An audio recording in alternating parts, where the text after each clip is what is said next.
DM साहब जिस highway का निरीक्षण करने पहुंचे वहीं पर उनकी तलाकशुदा पत्नी तपती धूप में पत्थर तोड़ रही थी। फिर जो हुआ उसे देखकर पत्थर दिल भी रो पड़ा। मई की तपती हुई दोपहर थी। सूरज आग बरसा रहा था और धरती तवे की तरह जल रही थी। लू के थपेड़े किसी के भी बदन को झुलसाने के लिए काफी थे। शहर से दूर एक नेशनल हाईवे के निर्माण का काम जोर शोर से चल रहा था। तारकोल की गंध और पत्थरों को तोड़ने वाली मशीनों का शोर फिजा में घुला हुआ था। तभी वहां सायरन बजाती हुई पुलिस की गाड़ियों का एक काफिला आकर रुका। गाड़ियां रुकते ही वहां मौजूद ठेकेदारों और मुंशियों में हड़कंप मच गया। सब अपनी अपनी जगह पर सीधे खड़े हो गए। बीच वाली सफेद सरकारी गाड़ी का दरवाजा खुला और उसमें से उतरे जिले के नए जिलाधिकारी डीएम राघवेंद्र प्रताप सिंह। राघवेंद्र की उम्र महज 32 साल की थी, लेकिन उनके चेहरे पर सत्ता का नशा और एक अजीब सी कठोरता थी। आंखों पर काला चश्मा, बदन पर कड़क इस्त्री की हुई शर्ट और पैरों में चमचमाते जूते। वो उस धूल और मिट्टी भरे माहौल में भी किसी राजकुमार जैसे लग रहे थे। राघवेंद्र अपनी सख्ती के लिए मशहूर थे। वो काम में जरा सी भी लापरवाही बर्दाश्त नहीं करते थे। उन्होंने उतरते ही चिल्लाना शुरू कर दिया, ये क्या मजाक चल रहा है? काम की रफ्तार इतनी धीमी क्यों है? और ये मटेरियल, इसकी गुणवत्ता की जांच कौन करेगा? ठेकेदार हाथ जोड़कर उनके पीछे पीछे चलने लगा। राघवेंद्र तेज कदमों से आगे बढ़ रहे थे। उनकी नजरें कमियों को ढूंढ रही थी। तभी उनकी नजर सड़क के किनारे बैठी उन मजदूर महिलाओं पर पड़ी जो चिलचिलाती धूप में बड़े बड़े पत्थरों को हथौड़े से तोड़कर गिट्टी बना रही थी। उन औरतों के कपड़े धूल से सने थे, चेहरे पसीने से तरबतर थे। राघवेंद्र वहां से गुजर ही रहे थे कि अचानक उन्हें एक जानी पहचानी सी आहट महसूस हुई। एक महिला जिसने अपना चेहरा साड़ी के पल्लू से आधा ढक रखा था, वो लगातार भारी हथौड़ा चला रही थी। उसके हाथों की चूड़ियां पत्थर तोड़ने की ताल के साथ बज रही थी। राघवेंद्र के कदम ठिठक गए। एक अजीब सी बेचैनी उनके मन में उठी। वो उस महिला के थोड़े करीब गए। महिला का ध्यान अपने काम पर था। उसने सिर उठाकर नहीं देखा। राघवेंद्र ने देखा कि उस महिला के हाथों में छाले पड़े हुए थे और पैरों में फटी हुई हवाई चप्पल थी, लेकिन उसके कान के पीछे एक छोटा सा तिल था। वही तिल जिसे राघवेंद्र कभी हजारों की भीड़ में ही पहचान सकते थे। राघवेंद्र का गला सूख गया। उन्होंने कांपती हुई आवाज में पुकारा, कौशल्या। हथौड़े की चोट रुक गई। वक्त जैसे थम गया। उस महिला ने धीरे से अपना सिर उठाया और पल्लू को थोड़ा पीछे किया। धूल और पसीने से सने उस चेहरे को देखा राघवेंद्र के पैरों तले से जमीन खिसक गई। वो कोई और नहीं बल्कि उनकी अपनी पत्नी थी, या यूं कहे वो पत्नी जिसे उन्होंने अपनी जिंदगी से मक्खी की तरह निकाल फेंका था, कौशल्या। दोनों की नजरें मिली। राघवेंद्र की आंखों में जहां शर्मिंदगी और अविश्वास का तूफान था, वहीं कौशल्या की आंखों में एक गहरा शांत समुद्र था, जिसमें न कोई शिकायत थी, न कोई गुस्सा, बस एक खालीपन था। वहां मौजूद बाकी मजदूर और अधिकारी भी हैरान थे कि साहब एक मजदूरन को नाम से कैसे जानते हैं, लेकिन उन दोनों के लिए दुनिया गायब हो चुकी थी। राघवेंद्र के दिमाग में फ्लैशबैक चलने लगा। वो दिन याद आने लगे जब वो और कौशल्या एक ही गाँव में रहते थे। कहानी 5 साल पीछे चली गई। राघवेंद्र एक बहुत ही गरीब किसान का बेटा था, पढ़ने में तेज था, लेकिन घर के हालात ऐसे नहीं थे कि वो शहर जाकर सिविल सर्विस की तैयारी कर सके। उस वक्त गांव के जमींदार की बेटी कौशल्या ने उसका रिश्ता तय हुआ था। कौशल्या ज़्यादा पढ़ी लिखी नहीं थी, बस 10वीं पास थी, लेकिन उसके संस्कार और उसकी समझदारी का कोई जवाब नहीं था। शादी के बाद जब राघवेंद्र ने अपनी अफसर बनने की चाहत कौशल्या को बताई, तो कौशल्या ने बिना एक पल सोचे अपने सारे गहने जो उसके मायके से मिले थे वो राघवेंद्र के हाथों में रख दिए थे। आप शहर जाइए, तैयारी कीजिए, घर को, खेत को और बाबूजी की जिम्मेदारी मेरी है। आप बस अपना सपना पूरा कीजिए, कौशल्या ने मुस्कुराते हुए कहा था। राघवेंद्र शहर चला गया। 2 साल तक कौशल्या ने गांव में रहकर खेतों में काम करके और भैंसों का दूध बेचकर राघवेंद्र को पैसे भेजे। उसने खुद सूखी रोटियां खाई ताकि राघवेंद्र शहर में भरपेट खाना खा सके। वो हर महीने खत लिखती रही, लेकिन राघवेंद्र अपनी पढ़ाई और शहर की चकाचौंध में इतना व्यस्त हो गया था कि उसके खतों का जवाब देना भी जरूरी नहीं समझा। आखिरकार वो दिन आया जब रिजल्ट घोषित हुआ। राघवेंद्र का चयन हो गया। वो आईएएस अफसर बन गया।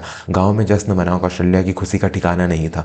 उसे लगा उसका तब सफल हो गया, लेकिन शहर की हवा राघवेंद्र को लग चुकी थी। ट्रेनिंग के दौरान उसकी मुलाकात शहर की आधुनिक लड़कियों से हुई। उसे अब अपनी गांव वाली अनपढ़ और सीधी सादी पत्नी कौशल्या में खामियां नजर आने लगी।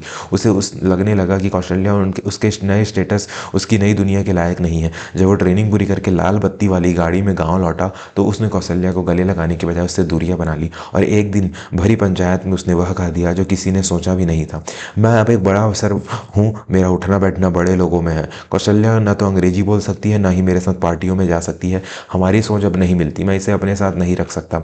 कौशल्या सन्न रह गई। उसने रोते हुए पूछा था, लेकिन राघव, मैंने तो आपके लिए अपना सब कुछ वार दिया, अब मैं कहाँ जाऊंगी? राघवेंद्र ने बेरहमी से कहा था, वो तुम्हारी समस्या है, मैं तुम्हें कुछ पैसे दे दूंगा, तुम अपनी जिंदगी जी लेना, लेकिन मेरे रास्ते से हट जाओ। कौशल्या ने उस दिन राघवेंद्र के दिए पैसे को ठोकर मार दी थी। उसने अपनी मांग का सिंदूर पोंछ दिया और कसम खाई कि वो अब कभी राघवेंद्र की शक्ल नहीं देखेगी। वो उसी वक्त घर छोड़कर चली गई थी, और आज 5 साल बाद वो उसी राघवेंद्र के सामने खड़ी थी, एक मजदूर बनकर। दोस्तों, कहानी के इस भावुक मोड़ पर आपसे एक छोटा सा निवेदन है, अगर आपको यह कहानी दिल को छू रही है तो अभी हमारे चैनल को सब्सक्राइब कर लें और बेल आइकन दबाना न भूलें, ताकि ऐसी बेहतरीन कहानियां आप तक सबसे पहले पहुंचे।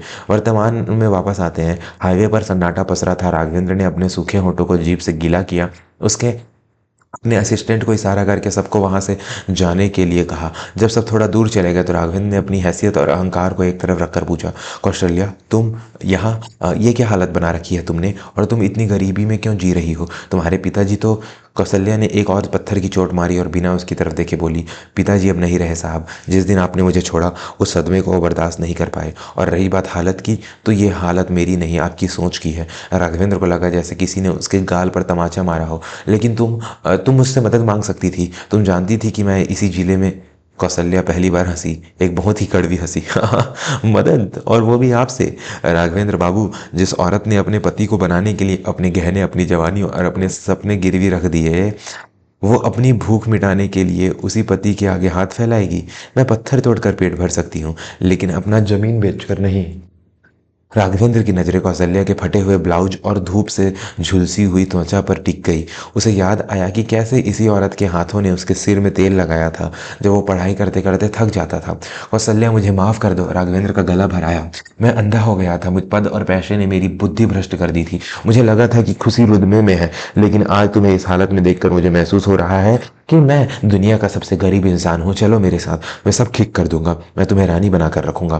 कौशल्या खड़ी हो गई। उसने अपनी साड़ी इस झाड़ी और राघवेंद्र की आंखों में सीधे देखा। रानी? महल की रानी बनने का शौक मुझे कभी नहीं था साहब। मुझे तो बस एक हमसफर चाहिए था, और वो हमसफर तो उसी दिन मर गया जिस दिन उसने अपनी सफलता के तराजू में मेरे प्यार को कम तोल दिया था। कौशल्या ने अपनी तगाड़ी उठाई और सिर पर रखी। और सुनिए साहब, आप आज जिस सड़क का निरीक्षण करने आए हैं ना, इसे बनाने में मेरा भी पसीना लगा है। आप गाड़ियों में घूमते हैं, हम मजदूर आपके लिए रास्ते बनाते हैं। फर्क बस इतना है कि आप रास्तों पर चलते हैं और हम रास्ते बनाते बनाते खुद कहीं खो जाते हैं। अब आप जाइए, मुझे मेरा काम करने दीजिए। अगर ठेकेदार ने देख लिया कि मैं बातें कर रही हूँ तो मेरी आज की दिहाड़ी काट लेगा। इतना कहकर कौशल्या मुड़ गई और वापस पत्थरों की ढेर की तरफ बढ़ गई। राघवेंद्र उसे रोकता रहा, लेकिन उसकी जुबान से शब्द नहीं निकले। वो वहीं खड़ा रहा, अपनी आलीशान गाड़ी और अपनी वर्दी के बोझ तले दबा हुआ। उस दिन राघवेंद्र घर तो लौटा, लेकिन एक जिंदा लाश बनकर उसके बंगले के बड़े बड़े कमरे उसे खाने को दौड़ रहे थे। उसने जिस मॉडर्न और हाई क्लास जिंदगी के लिए कौशल्या को छोड़ा था, वो आज उसे खोखली लग रही थी। उसकी दूसरी शादी की बात चल रही थी एक अमीर घर की लड़की से, लेकिन आज उसने उस रिश्ते के लिए भी मना कर दिया। और राघवेंद्र को समझ आ गया था कि उसने हीरा खोकर पत्थर जमा किए हैं। अगले दिन से राघवेंद्र का रवैया बदल गया। उसने उस सड़क निर्माण प्रोजेक्ट पर मजदूरों के लिए कुछ खास सुविधाएं लागू करवाई। पीने का ठंडा पानी, छांव के लिए टेंट और बच्चों के लिए क्रेंच पालना घर। उसने कोशिश की कि वो छुपकर कौशल्या की मदद करे, उसे पैसे भिजवाए, लेकिन हर बार पैसे वापस आ जाते। कौशल्या ने बिना किसी सहारे के अपनी लड़ाई लड़ी। उसने मजदूरी करते हुए अपनी आगे की पढ़ाई शुरू की, प्राइवेट फॉर्म भरा और रात रात भर जागकर पढ़ने लगी।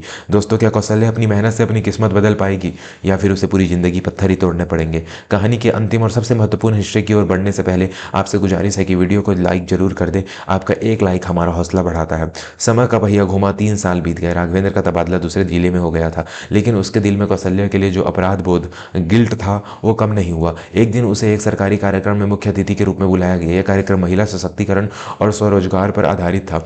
स्टेज पर बैठे राघवेंद्र ने माइक संभाला और भाषण देना शुरू किया। तभी उद्घोषक ने घोषणा की, अब मैं मंच पर आमंत्रित करना चाहूंगा हमारे जिले की एक ऐसी मिसाल को, जिन्होंने मजदूरी करते हुए, पत्थरों को तोड़ते हुए अपनी पढ़ाई पूरी की और आज राज्य सेवा लोक सेवा आयोग की परीक्षा पास करके ब्लॉक डेवलपमेंट ऑफिसर BDO बन गई है। जोरदार तालियों से स्वागत कीजिए श्रीमती कौशल्या देवी का।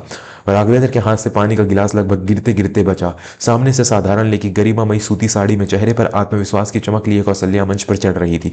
पूरा हॉल तालियों की गड़गड़ाहट से गूंज रहा था। कौशल्या माइक के पास पहुंची। उसने राघवेंद्र की तरफ देखा। उसकी आंखों में अब वो खालीपन नहीं था, बल्कि जीत की चमक थी। उसने राघवेंद्र को हाथ जोड़कर नमस्ते किया, एक अधीनस्थ अधिकारी की तरह नहीं, बल्कि एक बराबर के अधिकारी की तरह। राघवेंद्र अपनी कुर्सी से खड़ा हो गया। उसकी आंखों में आंसू बह निकले। आज उसे अपने DM होने पर गर्व नहीं था, बल्कि उसे गर्व था उस औरत पर जिसे उसने कभी गंवार समझा था। कार्यक्रम के बाद राघवेंद्र कौशल्या के पास गए। कौशल्या, उसने भरे गले से कहा, मुझे मुझे तुम पर गर्व है, तुमने मुझे हरा दिया। कौशल्या मुस्कुराई, एक शांत सौम्य मुस्कान। हार जीत तो अहंकार की होती है साहब, मैं तो बस अपनी पहचान ढूंढी है।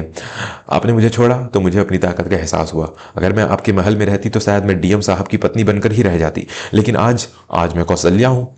राघवेंद्र ने सिर झुका लिया। क्या क्या हम फिर से शुरुआत कर सकते हैं? मैं बदल गया हूँ कौशल्या। कौशल्या ने अपनी फाइल सीने से लगाई और कहा, टूटा हुआ कांच जुड़ भी जाए तो दरार रह जाती है राघवेंद्र जी। मैं आपको माफ कर चुकी हूँ, क्योंकि नफरत का बोझ लेकर मैं ऊंची उड़ान नहीं भर सकती थी, लेकिन साथ साथ अब मुमकिन नहीं। हमारे रास्ते अब अलग है, भले ही मंजिल एक हो, जनता की सेवा। इतना कहकर कौशल्या अपनी जीप की तरफ बढ़ गई। राघवेंद्र उसे जाते हुए देखता रहा। आज उसके पास सब कुछ था, पद, पैसा, पावर, लेकिन वो जानता था कि असली अमीरी वो नहीं, बल्कि वो औरत है जो अभी अभी अपनी मेहनत की कमाई हुई गाड़ी में बैठ कर गई है।